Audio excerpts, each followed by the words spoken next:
G'day guys, Carmine here from CAD Custom. I've got the candy here mixed up. What we've done, we've put it in a large container and tipped all the 1 litres into one big container to uniformly mix the candy. We've also done that with our base coat. This is for the 32 3 window. The base coat's been put down on all the jambs.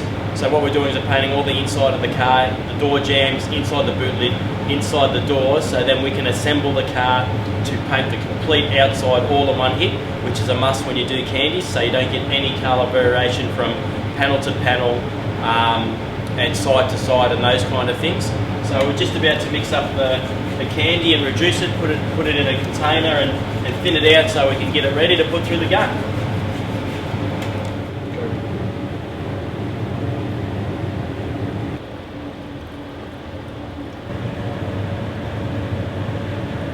I usually cheat and waste strainers.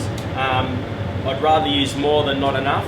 You'll see once we strain the paint into the pot, we're actually using a 3M PPS liner, which makes the guns easier to clean. But when you strain it into the pot, you'll see all the particles at the top. So I'd rather use too many and throw them away because they're not really an expensive item than not use enough.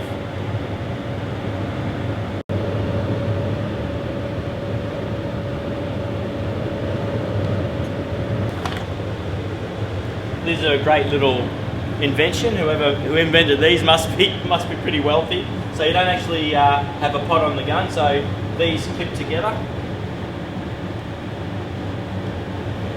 Well, they're meant to. Make sure that it spins so you haven't pinched the cuff. Put your locking cap on, and then your gun just clips on top. Ready to go.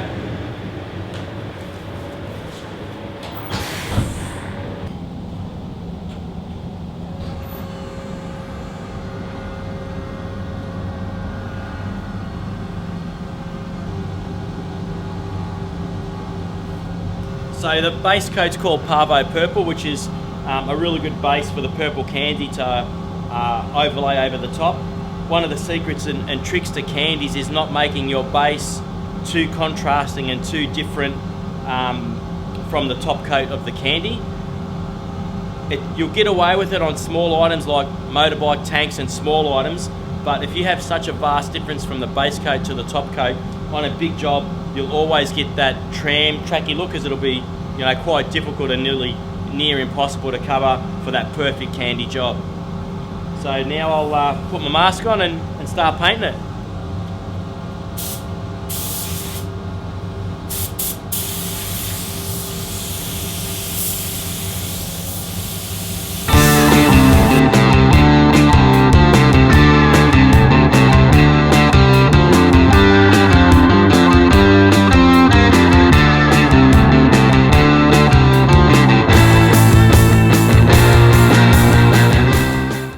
One of the tricks with candies is because the base is a different colour to the top coat.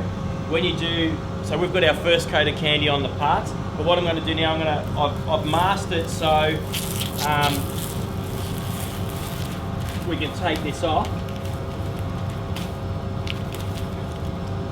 And the reason we do this is because what will happen is, even though it won't matter too much about overspray getting on the body, but if you leave it to that edge, what ends up happening is you don't put the candy, the top colour, completely over the top of the base coat because of the build-up of material. So now we've unmasked it, the candy can flow around, and then when we rub it, there'll be no chance of the base coat rubbing through and having that shinier line or different colour line. So I'm just going to go around and unmask the doors and get them ready so we can keep going with the candy.